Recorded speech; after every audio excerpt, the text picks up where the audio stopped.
Okay, so this is my trim cylinder pump. Pretty common deal. But anyway, obviously it has seen some rust, and to the point where it doesn't even bolt to the floor anymore. So I'm not really sure what I'm going to do with it to get it, you know, better. But I'm going to see if I can take it off of there, cut the rusty parts off of it maybe, and see about maybe attaching some new metal or making a bracket for it that works. But it's pretty hosed up right now, so we'll take it apart and see what we find.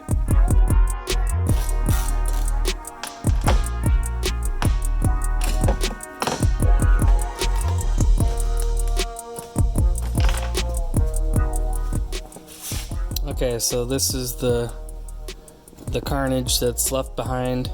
It's pretty screwed up, so I don't know what I'm gonna do with that. We'll see. Okay, well, I'm gonna spare you the gory details of what I did here, but basically I undid these two bolts and also undid all these bolts that hold the contactor on there, solenoid on there. And so basically had it to where it was just the metal piece. Took a Sawzall and cut off all the cancer all the way around, and then hit it with a spritz of paint. It was terrible and boring, so I didn't really film it. But yeah, that's what I'll do for now, and just have it sit on the reservoir for now. But when it goes in the boat, I'll have to put up a little something, maybe a little bracket that bolts onto the side. Oh, I already got it all dirty now, but put a bracket on the side or something, like a little L bracket, and bolt it to the floor or something like that, so that it doesn't move around, because that'll be the next thing, is it'll be tipping over or something in the back of the boat. But anyway, we'll figure something out. All right, well, I got my trim pump, cylinder pump all sorted out. Look at that fab right there. Wow, really nice.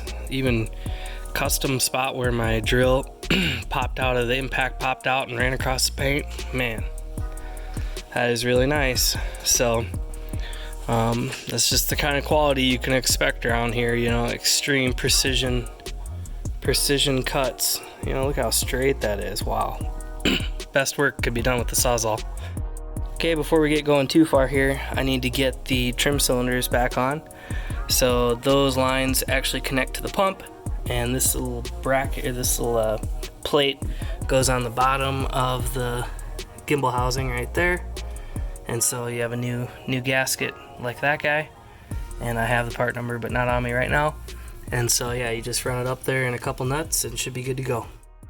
Alright, so I got the trim lines, these two lines, this one and this one, go through here, and they come out kind of by where the Y pipe is on the inside. And then they go over to tie onto the trim pump. They're probably, I don't know, 4 foot long or so. So you can see the little gasket right here, and then basically, sorry about the bad videography here, but right here, these studs are where there's like a little star washer, and then also a nut that goes on each one of those. So I'm gonna basically take this, and it goes and pushes up against there. So I'm gonna get this all tightened down. All right, so it's been a long night of kind of the little stuff here. Just hooking up lines, hooking up electrical that was all taken apart. So got the starter on, 2 bolts that go like from the bottom up, 2 bolts. Got most of the wires on there, that I think that's right. Got my 2 steering lines right here. They have different fitting sizes, so that's how you don't get those confused. This is the main harness that basically connects the engine to the boat. That only goes in there one way. Got my fuel line hooked up right there. What else? Got all the plugs in it. Those are torqued down to the proper spec. I think it was like 15 foot-pounds or something. They have like a little crush washer on them. Then got my reservoir just sitting there. It has a wire on it that you have to hook up, or at least one.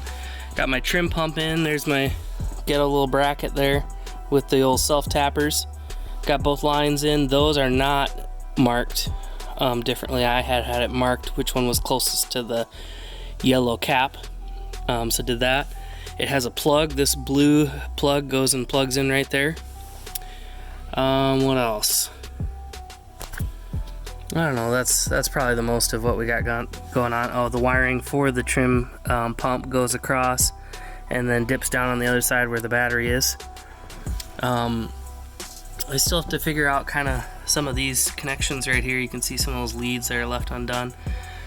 I got these two for the shift switch there, or whatever that is, and the distributor, the two lines for the distributor, those are color coded, so those are nice and easy to do. Anyway, we're gonna get this buttoned up and hopefully get to starting it quick.